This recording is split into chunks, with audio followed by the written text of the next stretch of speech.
Hello అందరికీ, ఏం చేస్తున్నారు అందరూ? ఇవాళ శుక్రవారం కదా, ఫ్రెష్ అయిపోయి కూర్చొని టీ తాగేసి వచ్చి కూర్చొని వీడియో చేద్దామని కూర్చున్నాను. చాలా ఫ్రెష్గా ఉంది ఫ్రెండ్స్. అసలు హెడ్ వాష్ చేసేటప్పటికి ఆ ఫీలింగ్ చాలా ఫ్రెష్గా ఉంది. మీరంతా ఈ పూజలు అయిపోయాయా? టిఫిన్లు అయిపోయాయా? ఇవాళ ఇంకొక కొత్త టాపిక్తో మీ ముందుకు వచ్చాను. అవి ఏంటంటే స్టేజెస్ ఆఫ్ హ్యూమన్ లైఫ్. మన హ్యూమన్ లైఫ్లో ఎన్ని స్టేజెస్ ఉన్నాయో అన్ని స్టేజెస్ గురించి మనం మాట్లాడుకోబోతున్నాం. నేను చెప్పబోతున్నాను. మీకు నచ్చిందని కామెంట్ చేయండి, లేకపోతే టాపిక్ మార్చేయమని చెప్పండి. నాకు తెలియాలి కదా మీకు నచ్చుతుందో లేదో అన్న విషయం. మీరేమో ఏ కామెంట్ చేయబడేటప్పటికి నాకేం అర్థం కావట్లేదు. దయచేసి మీకు నచ్చితే నచ్చిందని చెప్పండి, లేకపోతే మొహమాటం దేనికి? ఇప్పుడు టాపిక్ చేంజ్ అని చెప్తే అయిపోద్ది కదా. ఇవాళ నేను హ్యూమన్ స్టేజెస్ గురించి చెప్పబోతున్నాను. హ్యూమన్ స్టేజెస్ అంటే మ్యాక్సిమం మనకి తెలిసిందైతే 4 స్టేజెస్. ఒకటి బాల్యం, యవ్వనం, కౌమారం, వృద్ధాప్యం. ఈ 4 స్టేజెస్ గురించి మెయిన్ మాట్లాడుకుంటారు. అయితే మనం ఒక్కొక్క టైంలో ఒక్కొక్క సిచ్యువేషన్, ఒక స్టేజ్ని ఫేస్ చేస్తాం ఫ్రెండ్స్. అసలు బాల్యంలోనే నాకు తెలిసి చాలా స్టేజెస్ ఉంటాయి. యవ్వనంలో కొన్ని స్టేజెస్ ఉంటాయి. వృద్ధాప్యంలో అసలు ఇంకా చెప్పక్కర్లేదు. బాల్యంలో ఉన్న స్టేజెస్ గురించి ఫస్ట్ మాట్లాడుకుంటే, ఫస్ట్ బాగా చిన్నప్పుడు అంటే మనం పుట్టి ఒక 6-5 ఇయర్స్ వచ్చేదాకా మన లైఫ్ ఎలా ఉంటుంది. అసలు బాల్యం అనేది నిజంగా దేవుడిచ్చిన వరం ఫ్రెండ్స్. అది మన లైఫ్లో చాలా తక్కువ స్టేజే ఉంటుంది చెప్పాలంటే. ఒక 4 ఇయర్స్ 5 ఇయర్స్ ఉంటుంది. అసలు ఆ 4-5 ఇయర్స్ మనమే మహారాళ్ళలో, అంటే మన చుట్టూ మన కోసం ఎంతమంది ఉన్నారనేది ఆ స్టేజ్లో తెలుస్తుంది ఫ్రెండ్స్ మనకి. అంటే ఎలా అంటే చిటికేస్తే అన్నీ వచ్చేస్తాయి. బాధ, ఇబ్బంది, కష్టం, బాధ్యత ఇవేవి మనకి తెలియదు ఫ్రెండ్స్. అసలు ఆ టైంలో మనకి ఒక ప్యూర్ మైండ్తో ఉంటాం. మనకి ప్రేమ చూపించే ప్రేమల్లో కూడా అంతే ప్యూరిటీ ఉంటుంది. అంటే మ్యాక్సిమం మనం ఎవరితో ఉంటాం? మన అమ్మా నాన్నతో ఉంటాం. మన అమ్మా నాన్న దగ్గరే ఉంటాం. వాళ్ళ ప్రేమలోంచి మనం ఇది చేయక్కర్లేదు కదా. మన అమ్మమ్మ, నాయనమ్మలు, మన తాతయ్యలు, వీళ్ళ ప్రేమనే మనం పొందుతాం. కాబట్టి ఒక నిష్కల్ముషమైన ప్రేమని మనం ఎంజాయ్ చేసే టైం అది. అంటే ఒక రాయల్ ట్రీట్మెంట్ దొరుకుతుంది ఆ టైంలో మనకి. చక్కగా అలా చిటికేస్తే అన్నీ వచ్చేస్తాయి. ఇది కావాలంటే అది వస్తుంది, ఏది కావాలంటే అది, ఎప్పుడు కావాలంటే అప్పుడు పడుకోవచ్చు, ఎప్పుడు కావాలంటే అప్పుడు లెగవచ్చు, 24 గంటలు ఆడుకోవచ్చు. మనం ఏది చేసినా ఈ స్టేజ్లో ముద్దుగానే ఉంటుంది వాళ్ళకి. ఎంత ముద్దు చేస్తారంటే అంటే ఆ టైంలో మనం అది ఎంజాయ్ చేస్తున్నామని కూడా మనకు తెలీదు. తర్వాత అనిపిస్తుంది మనం అక్కడే ఆగిపోయి ఉంటే బాగుంటుంది, ఎందుకురా పెద్దవాళ్ళు అయ్యామని చెప్పి. పెద్దవాళ్ళు అయిన దగ్గర నుంచి బాధపడుతూనే ఉంటాం. మళ్ళీ మన చైల్డ్హుడ్కి అయితే మనం వెళ్ళలేము. ఆ స్టేజ్లో ఉన్న వాళ్ళని చూసి మురిసిపోవడం తప్ప ఇప్పుడు మనం ఇంకా ఏం చేయలేము. ఆ స్టేజ్ నుంచి నెక్స్ట్ స్టేజ్కి వచ్చేసరికి ఎల్కేజీ, యూకేజీ నుంచి 7th దాకా ఫ్రెండ్స్. ఎల్కేజీ, యూకేజీ నుంచి 7th దాకా ఆ స్టేజ్ ఎలా ఉంటుందంటే పాపం అప్పటిదాకా ఒక ట్రీట్మెంట్ జరుగుతుంది మనకి, ఒక రాయల్ ట్రీట్మెంట్ జరుగుతుంది. ఇప్పుడు కూడా జరుగుద్ది. కాస్త దానికి ఎన్ని రెస్ట్రిక్షన్స్ ఉంటాయంటే మెయిన్లీ తీసుకెళ్ళి స్కూల్లో పడేస్తారు. అప్పటిదాకా పొద్దున్నే లెగిసి ఇంట్లో ఉండి ఇంట్లో తిరిగి ఇంట్లో ఎంజాయ్ చేసిన మనకి స్కూల్కి వెళ్ళాలంటే ఎంత కష్టంగా ఉంటుందంటే బయట ప్రపంచంలోకి మనల్ని తీసుకెళ్ళి తోస్తారు. అక్కడే కూర్చోవాలి. అక్కడికి వెళ్ళిన తర్వాత మనలాగే బిక్కమహాలు వేసుకున్న చిన్న చిన్న పిల్లలు ఉంటారు, టీచర్స్ ఉంటారు. వాళ్ళని చూస్తే అదొక రకమైన భయం ఉంటుంది. వాళ్ళు ఎంత ఫ్రెండ్లీగా ఉన్నా సరే మనం వెళ్ళి వాళ్ళతో కలవం. స్కూల్కి వెళ్ళాలంటే బాధ వచ్చేస్తుంది. పొద్దున్నే నిద్ర లేవాలంటే బాధేస్తుంది. అన్నిటికన్నా ముందు బ్రేక్ఫాస్ట్, లంచ్ ఇవన్నీ కుక్కుతారనమాట. మనం ఎమ్మడబడి తినిపించే స్టేజ్లు అన్నీ పోతాయి అప్పటికి. ఇంకా స్కూల్ టైం అయిపోతుంది లెగ్గు అని చెప్పి కుక్కుతూ ఉంటారు. మనకున్న అడ్వాంటేజెస్ అన్నీ అప్పటితో పోతాయి, కంప్లీట్గా పోతాయి. ఏంటంటే ఇప్పుడు మనం అండర్ కంట్రోల్ ఆఫ్ పేరెంట్స్కి వెళ్ళిపోతాం. అప్పటిదాకా మన కంట్రోల్లో ఉన్న పేరెంట్స్ కంట్రోల్లోకి మనం వెళ్ళిపోతాం. వాళ్ళు చెప్పిందే వినాలి, చచ్చినట్టు స్కూల్కి వెళ్ళాల్సిందే, అదైతే తప్పదు. నువ్వు ఎంత రిక్వెస్ట్ చేసినా, ఎంత ఏడ్చినా సరే నిన్ను తీసుకెళ్ళి లాక్కెళ్ళి పొద్దున్నే లేస్తే స్కూల్ వ్యాన్ వస్తుంది. నువ్వు 7:30 కల్లా చచ్చినట్టు రెడీ అవ్వాలి. 7:30 కల్లా రెడీ అవ్వాలంటే నిన్ను 6:30కే లేచి దొబ్బుతారు. పొద్దున్నే లేపి స్నానం చేపించి ఇష్టం ఉన్నా లేకపోయినా బ్రేక్ఫాస్ట్ కుక్కుతారు. బాక్స్లో ఏదో ఒకటి పడేస్తారు. మనని తీసుకెళ్ళి వ్యాన్లో పడేస్తారు. పొద్దున్నే లేచి ఎన్ని వంకలు చెప్పి కడుపులో నొప్పి వస్తుంది మమ్మీ అన్న వదలరు, కాళ్ళు నొప్పి వస్తుంది అన్న వదలరు, నాకు జ్వరం వచ్చిందని చెప్పి అన్నా కానీ వదలరు. ఆ స్టేజ్ పాపం ఎన్ని కష్టాలు వాళ్ళు అనుభవిస్తారంటే పాపం వాళ్ళ బాధ వర్ణనాతీతం, కదిలిస్తే ఏడుపొస్తూ ఉంటుంది వాళ్ళకి. ఈరోజు వాళ్ళకి రాత్రంతా నిద్ర కన్నా ఎక్కువ ఏం పడుతుందంటే పొద్దున్నే లేస్తే స్కూల్కి వెళ్ళాలి, ఏ వంకతో స్కూలు మానేయాలి, మనం ఏ కారణం చెప్తే స్కూల్ మానిపిస్తారు మనని. పాపం పొద్దున్నే లెగంగానే నిద్ర లెగంగానే పాపం పొట్ట పట్టుకుంటారు ఫ్రెండ్స్ వాళ్ళు, కడుపులో నొప్పి వస్తుంది అది ఇదని భయంకరంగా ఏడుస్తారు. అయినా సరే మన అమ్మలు కానీ నాన్నలు కానీ మనం చెప్పే వీటిని పట్టించుకోరనమాట, తీసుకెళ్ళి స్కూల్లో వేయడమే పని. ఇలాగే మన లైఫ్ 7th క్లాస్ దాకా అంటే కాళ్ళు ఇడ్చుకుంటానో చేతులు ఇడ్చుకుంటానో భయంకరంగా మనం అన్ని రకాలుగాను మనం స్కూల్కి సరెండర్ అయిపోవాల్సిందే. ఆ 4 గోడల మధ్యలో మనం పడి చావాల్సిందే, చదవాల్సిందే. 7th క్లాస్ దాకా అలాగే ఉంటుంది. అంటే స్కూల్ అంటే భారంగా బరువుగా ఎందుకు వచ్చింది తలకాయలు నొప్పి రావు. ఒక సండే వస్తుందంటే అసలు ఎంత ఆనందంగా అనిపించేదో, అబ్బా సమ్మర్ హాలిడేస్ వస్తున్నాయి, రేపొద్దున పండగ వస్తుంది. పండగ కోసం కాదు, మనకి హాలిడే కోసమే. ఇలాంటి స్టేజ్లో మనం 7th క్లాస్ దాకా ఉంటాం ఫ్రెండ్స్. 7th క్లాస్ తర్వాత 8th క్లాస్ నుంచి ఎవడు నేను స్కూల్కి పంపించక్కర్లేదు. పొద్దున్న లేసి నువ్వే రెడీ అయిపోతావు, నువ్వే వెళ్ళిపోతావు, నువ్వే ఇదైపోతావు. అంటే స్కూల్ అంటే అంత ఇంట్రెస్ట్ ఉంటుంది, ఎందుకంటే బికాజ్ ఆఫ్ ఫ్రెండ్స్, ఆ నేచరు, మనలో హార్మోనల్ చేంజెస్ ఏదైతే ఉంటాయో అవన్నీ 8th క్లాస్ నుంచే స్టార్ట్ అవుతాయి. అప్పటిదాకా అమ్మాయిలని అబ్బాయిలని జెండర్ డిఫరెన్స్ అసలు ఎవరికీ ఉండదు. 7th క్లాస్ దాకా పిల్లల మధ్యలో అబ్బాయిలని అమ్మాయిలని తేడాలు ఉండవు. 7th క్లాస్ తర్వాత 8th క్లాస్ నుంచే స్టార్ట్ అవుతాయి. వాళ్ళ అమ్మాయిలరా, వీళ్ళ అబ్బాయిలరా, అబ్బాయిలతో దూరంగా ఇలాంటి కొన్ని చేంజెస్ ఏవైతే ఉన్నాయో అవి ఆ స్టేజ్ నుంచే స్టార్ట్ అవుతాయి. ఒకరి మీద ఒకరికి జనరల్గా చెప్పాలంటే ఇంట్రెస్ట్లు క్రియేట్ అవుతాయి.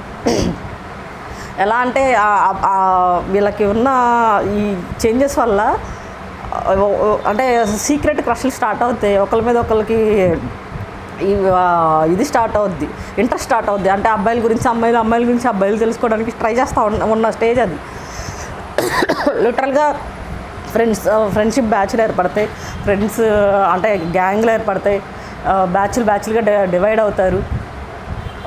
ఇంకా చెప్పాలంటే అబ్బాయిలకి ఏమో లైట్గా మీసాలు గడ్డాలు వచ్చే స్టేజ్ అనమాట. ఈ టైంలో మనం అబ్బాయిని పట్టుకోలేము. అంటే వీళ్ళకి మీసాలు గడ్డాలు వస్తాయి కదా, వాటిని చూసుకోవడానికి 24 గంటల టైము సరిపోదు వాళ్ళకి. ఎప్పుడు తొందరగా పెద్దలు అయిపోతాం అంటే ఎప్పుడు మీసాలు గడ్డలు పెరిగిపోతాయా, ఎప్పుడు ఇది అయిపోతుందా, ఎప్పుడు పెద్దలు అయిపోతామా, ఈ స్టేజ్లో ఈ ఉత్సాహంతో ఈ వర్కలతో 10th దాకా వచ్చేస్తారు. 10th దాకా వచ్చిన తర్వాత 10th క్లాస్లో ఇంకొక స్టేజ్ స్టార్ట్ అవుద్ది. ఏంటంటే 10th క్లాస్లోకి రాగానే కొంచెం సీరియస్నెస్ వస్తుంది. అంటే పబ్లిక్ ఎగ్జామ్స్ ఉంటాయి, అవి ఉంటాయని ఇంట్లో బయట చేపలు రుద్దుతారు. కొంచెం చదువు మీద ఫోకస్ చేస్తారు, కొంచెం చదువుతూనే ఉంటారు. అదర్ యాక్టివిటీస్ మీద కూడా ఇంట్రెస్ట్ ఉంటుంది. స్కూల్ నుంచి వెళ్ళిపోతున్నామని ఒక బాధ ఉంటుంది. ఫేర్వెల్ పార్టీ గురించి ఒక డిస్కషన్స్ ఉంటాయి, ఆనందం ఉంటుంది. ఫేర్వెల్ పార్టీ జరుగుతుందన్న ఒక రకరకాలైన ఫీలింగ్స్ ఉంటాయి కదా ఫ్రెండ్స్, మిక్స్డ్ ఫీలింగ్స్ అనమాట. స్కూల్ నుంచి వెళ్ళిపోతున్నామని ఎంత బాధ అయితే ఉంటుందో, కాలేజీకి వెళ్తున్నాం కాళ్ళు ఎగరేయచ్చు అని చెప్పి ఆనందం ఇంకో సైడ్ కూడా ఉంటుంది. ఒకళ్ళు మీరు నెక్స్ట్ ఏం చేస్తారు ఆ ఎగ్జైట్మెంట్. అంటే నువ్వు నెక్స్ట్ కాలేజ్ అయిపోతుంది కదా, స్కూల్ అయిపోతుంది కదా, నెక్స్ట్ నువ్వు ఏ గ్రూప్ తీసుకుంటావు, ఏ కాలేజ్ జాయిన్ అవుతావు, వీటితోటి టైం గడిచిపోద్ది 10th క్లాస్ అంతా. అంటే ఇంకో స్టేజ్ ఉంటుంది. ఏంటి మనకి ఈ గ్యాప్లోనే మనకి పక్కన వాళ్ళ మీద క్రష్ స్టార్ట్ అవుద్ది. అది ఐదర్ అమ్మాయి అయినా ఉండొచ్చు, అబ్బాయి అయినా ఉండొచ్చు. అబ్బాయిలు అనుకో వాళ్ళ క్రష్ ఏ స్కూల్లో ఏ కాలేజీలో జాయిన్ అవుతుంది, ఒకవేళ లేడీస్ కాలేజీలో జాయిన్ అవుతుందా రే అనుకుంటారు. అదే కో ఎడ్యుకేషన్లో జాయిన్ అవుతుందని తెలిసిందనుకోండి, మనం వెళ్ళి ఆ కాలేజీలోనే ఎలా జాయిన్ అవ్వాలి, ఇంట్లో పేరెంట్స్ని ఎలా కన్విన్స్ చేయాలి, మన ఇంటి నుంచి దూరం కదా, ఎలా చెప్పి ఆ కాలేజీలో జాయిన్ అవ్వాలి, ఇలాంటి తర్జన భర్జన మధ్యలో 10th క్లాస్ స్టార్ట్ అయిపోతుంది. 10th క్లాస్ అయిపోతుంది, సమ్మర్ హాలిడేస్ అయిపోతాయి. Next stage college life, intermediate stage అనమాట. మన లైఫ్లో క్రూషియల్ స్టేజ్ ఏదైనా ఉంది అంటే అది ఇంటర్మీడియట్ స్టేజ్ మాత్రమే. మన లైఫ్ మంచి గాడిలో పడాలన్నా, మన లైఫ్ సంకనాకి పోవాలన్నా, మనకి మన ఈ చైల్డ్హుడ్ స్టేజ్, టీనేజ్ స్టేజ్లో మెయిన్ స్టేజ్ ఇంటర్మీడియట్ స్టేజ్ అనమాట. అంటే మన కొత్తగా ఫ్రీడమ్ దొరుకుతుంది ఆ స్టేజ్లో మనకి. అప్పటిదాకా స్కూల్లో ఉన్నప్పుడు మనం మాస్టర్ల కంట్రోల్లో, టీచర్స్ కంట్రోల్లో ఉంటాము, లేదా ఇంటికి వెళ్తే పేరెంట్స్ కంట్రోల్లో ఉంటాం. ఇక్కడికి వచ్చేసరికి కాలేజీకి వచ్చేసరికి ఇంకా కంట్రోలింగ్ అనేది ఏమి ఉండదు. మనం కాలేజీకి వెళ్తున్నామా తెలీదు, వెళ్ళట్లేదో తెలీదు. అంటే ఇప్పుడు కొంచెం స్ట్రిక్ట్ రూల్స్ వచ్చాయి. ఆ టైంలో అయితే మాకు మా స్టేజ్లో అయితే అసలు అవి కూడా లేవు. అంటే కాలేజీకి వెళ్ళినా ఒకటే, వెళ్ళకపోయినా ఒకటే, పొద్దున్నే లెగిసి బస్ పాస్కి డబ్బులు ఇస్తారు. త్రూ అవుట్ మనం ఎక్కడి నుంచి ఎక్కడ తిరిగినా ఫ్రీ అనమాట మనకి. ఆ స్టేజ్లో ఫ్రెండ్స్ తోటి తిరగడాలు, కాలేజీ ఎగ్గొట్టాలు, బాయ్ ఫ్రెండ్స్ గర్ల్ ఫ్రెండ్స్ ఉంటే వాళ్ళతో తిరగడాలు, లిటరల్గా చదువు పక్కకి వెళ్ళిపోద్ది. మిగతా అదర్ యాక్టివిటీస్ అన్నీ వస్తాయన్నమాట. చదువుకున్నాడు ఈ స్టేజ్లో చదువుకున్నాడు ఏంటంటే కొంచెం మంచి స్టేజ్కి వెళ్తాడు. ఈ చదువుకున్నాడు ఇంటర్మీడియట్ ఆగిపోతాడు. ఆ లైఫ్ అక్కడి నుంచి వెనక్కి యూటర్న్ తీసుకుంటుంది అనమాట. ఈ స్టేజ్ అయితే ఏదైతే ఉందో, ఈ స్టేజ్లో చాలా స్టబుల్గా ఉన్న వాళ్ళు ఎప్పుడైనా సరే లైఫ్లో బాగానే ఉంటారు. ఈ స్టేజ్లో అంటే పిచ్చి స్నేహాలు ఏదైతే చేసి చెంది ఇదైపోతామో ఆ స్టేజ్ ఇంకా నాశనం అయిపోతాం. నెక్స్ట్ స్టేజ్ డిగ్రీ వచ్చేసరికి డిగ్రీ పీజీ స్టేజ్ అనమాట. అంటే జాబ్కి ముందు స్టేజ్ అనమాట. ఈ స్టేజ్ చాలా కామ్గా వెళ్ళిపోతుంది. అంటే ఇక్కడ పెద్ద వీళ్ళు చేసే గొడవలు ఉండవు, అల్లర్లు ఉండవు. ఫైనాన్షియల్గా స్ట్రగుల్ లేకపోతే అసలు ఈ స్టేజ్ చాలా స్మూత్గా వెళ్ళిపోతుంది ఫ్రెండ్స్. అంటే ఫైనాన్షియల్గా స్ట్రగుల్ అంటే పాపం ఇంట్లో పేరెంట్స్ ఇది సరిగ్గా ఫైనాన్షియల్ పొజిషన్ సరిగ్గా లేకపోతేనే వీళ్ళు కొంచెం స్ట్రగుల్స్ ఫీల్ అవుతారు. కానీ లేదు కొంచెం స్మూత్గా వెళ్ళిపోతుందంటే లైఫ్, ఈ స్టేజ్ అంత కూల్ స్టేజ్ ఇంకో స్టేజ్ అంత ఉండదన్నమాట. ఫ్రెండ్స్ తోటి మంచిగానే ఉంటారు, బాగా చదువుకుంటారు, లైఫ్లో కెరియర్ మీద ఫోకస్ కూడా బాగానే చేస్తారు. ఇది ఇక్కడతో బాగానే ఉంటుంది. దీని తర్వాత నెక్స్ట్ స్టేజ్ ఏంటంటే మా కెరియర్ స్టార్టింగ్ స్టేజ్ అనమాట. అంటే జాబ్ చేసే స్టేజ్. ఈ స్టేజ్ ఎలా ఉంటుందంటే మనకు కొన్ని గోల్స్ ఉంటాయి. వాటిని రీచ్ అవ్వడం కోసం, మన లైఫ్లో సెటిల్ అవ్వడం కోసం, డబ్బులు సంపాదించడం కోసం, మన పేరెంట్స్ చేసిన అప్పులు ఏవైతే ఉన్నాయో వాటిని తీర్చడం కోసం నానా రకాల తర్జనలు పడి మన లైఫ్ చాలా బిజీగా గజిబిజిగా వెళ్ళిపోయే స్టేజ్ ఇది కూడా మనకి ఫైనాన్షియల్గా చాలా హెల్ప్ చేసే స్టేజ్ అనమాట. అంటే మనం ఫైనాన్షియల్గా ఏ స్టేజ్లో ఉండొచ్చో డిసైడ్ చేసే స్టేజ్ ఇది కూడా కొంచెం స్మూత్గానే వెళ్ళిపోతుంది. నెక్స్ట్ స్టేజ్ వచ్చేసరికి మ్యారేజ్ లైఫ్ ఏదైతే ఉందో ఇది ఇంటర్మీడియట్ స్టేజ్ లాగే అనమాట. నీ లైఫ్ బాగుండాలన్నా, యూటర్న్ తీసుకోవాలన్నా 2 స్టేజ్ ఇదే. అంటే నీకు మంచి పార్ట్నర్ దొరికింది అనుకో, నీ లైఫ్ ప్రాబ్లమ్స్ ఉన్నా, స్ట్రగుల్స్ ఉన్నా ఇక్కడ లైఫ్ అండర్స్టాండింగ్తో ముందుకెళ్ళిపోద్ది. లేదనుకో మళ్ళీ ఎక్కడ వేసిన గొంగళ, నువ్వు ఎంతైనా ఫైనాన్షియల్గా సెటిల్ అవ్వు, లేకపోతే ఏదైనా అయిపో, నీ లైఫ్ ఒక పార్ట్నర్ అనేది అండర్స్టాండింగ్ కాకపోతే, నానా రకాల గొడవలు జరిగితే నీ లైఫ్ మళ్ళీ స్టార్టింగ్కే వస్తుంది. ఇది ఇలా ఉంటుంది. ఈ స్టేజ్ని మన చేతుల్లో ఉండదు. ఒకవేళ వచ్చే పార్ట్నర్ చేతిలో ఉంటుంది. ఇద్దరు అండర్స్టాండింగ్తో ఉంటే ఇది కూడా బాగానే జరుగుతుంది. అండర్స్టాండింగ్ లేకపోతే మాత్రం మళ్ళీ లైఫ్ అంటే చాలా డిస్టర్బెన్సెస్ ఉంటాయి. మంచిగా ఉంటే మంచిగానే ఉంటుంది, డిస్టర్బెన్సెస్ ఉన్నట్టే జరిగిపోతే లైఫ్లో ఇంకేం లేదు, ఇక్కడతో ఆగిపోయింది అన్న స్టేజ్కి కూడా వస్తాయి. ఆల్మోస్ట్ లైఫ్ ఎండింగ్ స్టేజెస్ కూడా ఇక్కడే జరుగుతాయి. ఇది దాటింది, ఇది కొంచెం ఇదైందంటే మిడిల్ ఏజ్ అనమాట. ఇక అసలు ఈ ఏజ్ గురించి ఎంత చెప్పుకున్నా తక్కువే. ఈ ఏజ్లో బరువులు, బాధ్యతలు, బంధాలు, అనుబంధాలు, పిల్లలు, వాళ్ళ జీవితాలు, వాళ్ళ చదువులు, వాళ్ళ సెటిల్మెంట్లు, వాళ్ళ పెళ్ళిళ్ళు, మనవరాలు, ఈ స్టేజ్ తోటి ఇది చాలా బిజీగా, చాలా గజిబిజిగా, మన కోసం మనం బతకట్లేదు, మన బతికే మన కోసం కాదు, మన పక్కల కోసమే తప్ప మన కోసం మనం బతికే స్టేజ్ కాదు ఇది అని చాలా క్లియర్గా అర్థమయ్యే స్టేజ్ ఏదన్నా ఉందంటే అది మిడిల్ ఏజ్ ఫ్రెండ్స్. అంటే మనకు టైం ఉండదు, మనకి ఇది ఉండదు, మనకి సంతోషాలు ఉండవు, సరదాలు ఉండవు. మన పిల్లలు వచ్చేస్తారు, మన సరదాలు మన పిల్లల సరదాలు అయిపోతాయి. ఇప్పుడు మనకి ఏదైనా మంచి బట్టలు కొనుక్కోవాలనుకో, ఎందుకులే మన అమ్మాయికి కొందాం, ఎందుకులే మన అబ్బాయికి కొందాం, ఇంకా అన్ని కాంప్రమైజింగ్, త్యాగాలు, వీటిలన్నిటితోటి ఈ మిడిల్ ఏజ్ జరిగిపోద్ది. నెక్స్ట్ వచ్చేసరికి ఓల్డ్ ఏజ్, వృద్ధాప్యం. ఈ వృద్ధాప్యం గురించి అసలు మనం ఎంత అంటే ఇది కూడా అంతే. ఎలా అంటే ఇద్దరు లైఫ్ పార్ట్నర్స్ కలిసి ఉంటే వాళ్ళ దారి వేరే ఉంటుంది ఫ్రెండ్స్. ఇద్దరిలో ఎవరో ఒకరు పోయారా, నీ పిల్లలు కానీ కొంచెం నిన్ను పట్టించుకోవడం మానేశారా, నీ జీవితం అసలు ఇక దేనికి ఇది అవ్వదు అనమాట. అంటే నువ్వు డబ్బులు సంపాదించకపో, నీ పిల్లలు నిన్ను ప్రేమగా చూసుకునే దాన్ని బట్టే నీ జీవితం ఆధారపడి ఉంటుంది. ఎప్పుడైనా సరే మనం మన దీన్ని మనం ప్రేమగానే పెంచుతాం. ప్రతి తల్లిదండ్రి ప్రేమగానే పెంచుతారు. కానీ వాళ్ళకి వచ్చేసరికి వాళ్ళ ప్రియారిటీస్ మారిపోతాయి, మీరు అడ్డుగా తయారవుతారు. కానీ మనం ఏం చేయలేము. ఆ సిచ్యువేషన్లో మనం అడ్డుగా ఉన్నామని తెలిసినా మనకు చావు రాదు.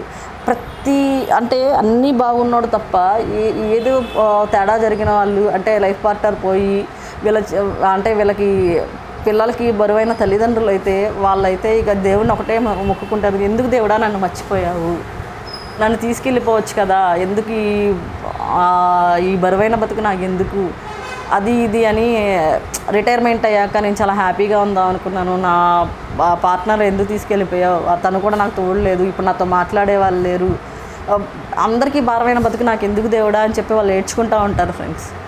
అంటే మనల్ని కని ఇన్నేళ్ళు పెంచి మన కోసం అన్ని త్యాగాలు చేసి చివరికి వచ్చేసరికి వాళ్ళ దగ్గర నుంచి వచ్చే మాటలు ఇవి కనీసం కొంచెమైనా ఆలోచించాలి కదా ఫ్రెండ్స్. ఇప్పుడు కన్న తండ్రి ఈ స్టేజ్లో వాళ్ళు చావు కోసమే ఎదురు చూస్తారు ఫ్రెండ్స్. నువ్వు బాగా చూసుకుంటే అట్లీస్ట్ నా మనవాళ్ళని చూసుకొని బతికేస్తాము అని చెప్పేసి అని అనుకుంటారు, కానీ పాపం వాళ్ళకి ఏ మాత్రం లోటు జరిగినా వాళ్ళు చావు కోసం ఎదురు చూస్తారు. మనల్ని కని పెంచి పోషించిన తల్లిదండ్రులకి ఈ స్టేజ్ని మనం ఇవ్వడం అవసరం అంటారా? మనం ఒకసారి మన బాల్యాన్ని మనం గుర్తు చేసుకుంటే వాళ్ళు ఎంత ఓపికగా మనం పెంచారో ఒక్కసారి మనం వెనక్కి వెళ్ళి చెక్ చేసుకుంటే మనం కూడా కొంచెం ఓపిక తెచ్చుకుంటే వాళ్ళని అంతే కేరింగ్గా చూసుకోవచ్చు. అంటే మనం వెళ్ళి వాళ్ళకి ఇది చేయాల్సిన అవసరం లేదు, చేయాల్సినవి చేసి కూడు గుడ్డ నీరు దాంతోపాటు కొంచెం ప్రేమ, మీరు మాకు ఇంపార్టెంట్ నాన్నగారు, లేకపోతే నువ్వు మాకు చాలా ఇంపార్టెంట్ అమ్మా అని ఒక సజెషన్స్ తీసుకోవడం లాంటివి. అమ్మ ఇదిగో ఇది చేద్దాం అనుకుంటున్నాను ఏమంటావు, లేకపోతే ఇది చేద్దాం అనుకుంటున్నాను, ఇది చేద్దాం అనుకుంటున్నాను, ఇది తీసుకుందాం అనుకుంటున్నాను, అయితే జస్ట్ ఇన్ఫర్మేషన్ అన్నా సరే వాళ్ళకి పాస్ చేయండి. అంటే ఎందుకు పడున్నామో అర్థం కావట్లేదన్న బాధని వాళ్ళకి మాత్రం మిగల్చొద్దు. దయచేసి మంచిగా తిండి పెట్టి మీరు ఒక రోజుకు అట్లీస్ట్ వాళ్ళ దగ్గర ఒక 10 నిమిషాలు కూర్చొని మాట్లాడడానికి ప్రయత్నించండి. 10 నిమిషాలు పావు గంట మీ పిల్లల్ని కూడా వాళ్ళ దగ్గర కూర్చొని మాట్లాడించడానికి, విసుక్కోవద్దు. మెయిన్ థింగ్ ఏంటంటే వాళ్ళని విసుక్కోకుండా ఉండడానికి, వాళ్ళ కూర్చొని వాళ్ళ నాయనమ్మ తాతయ్య అని అమ్మమ్మ తాతయ్య అని చెప్పి ఒక రెస్పెక్ట్ ఇవ్వమని వాళ్ళకి నేర్పించండి ఫ్రెండ్స్. రేపొద్దున ఇప్పుడు మనం ఏదైతే నేర్పిస్తామో వాళ్ళకి రేపొద్దున అది గుర్తుండిపోద్ది. నువ్వు ఇప్పుడు ఏదైతే చేస్తావో రేపొద్దున మీ పిల్లలు నీకు కూడా అదే చేస్తారు. దయచేసి మన పేరెంట్స్కి మనం ఈ గతి పట్టించొద్దు అని చెప్పేసి అందరినీ వేడుకుంటున్నాను. తల్లిదండ్రులను బాగా చూసుకుందాం, మన పిల్లలు మనల్ని బాగా చూసుకునేలాగా మనం పెంచుదాం దయచేసి. ఈ వీడియో ఇంతే ఫ్రెండ్స్, బాయ్.